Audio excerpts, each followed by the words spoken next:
אנחנו מזל שור, אנחנו האנשים הכי נאמנים שתכירו, ואנחנו בחיים לא נבגוד בעקרונות ובערכים שלנו. אנחנו מזל שור, ואנחנו המזל עם הכי פחות יחסי ציבור, וזה אומר שבשום מקום אף פעם לא מדברים עלינו, לא לטוב ולא לרע, בשום סרטון, בשום כתבה, תמיד זה רק תאומים, תלה, עקרב וכו'. אנחנו מזל שור, וכן, אנחנו יודעים שאנחנו עקשנים, אתם לא צריכים כל פעם להגיד לנו את זה כשאתם מגלים שאנחנו מזל שור, אנחנו יודעים, אמרו לנו כבר. אנחנו מזל שור, ואנחנו תמיד נגיד לכם את האמת בפרצוף, לפעמים גם כשאנחנו יודעים שאתם לא הכי מוכנים לשמוע אותה, כי אנחנו פשוט רוצים בטובתכם, ואנחנו קשה לנו לשמור את זה בפנים. אנחנו מזל שור, אנחנו כמעט אף פעם לא טועים, אבל כשאנחנו כן טועים, בוא נודה באמת, קשה לנו להודות בזה.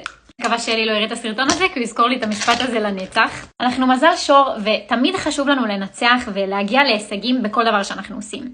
אנחנו מזל שור, ואנחנו פשוט לא יכולים לראות שמישהו מתנהג למישהו אחר לא יפה מהצד ולשתוק. אנחנו פשוט תמיד נתערב, גם כשאנחנו יודעים שזה לרעתנו. פשוט מביא לנו עצבים.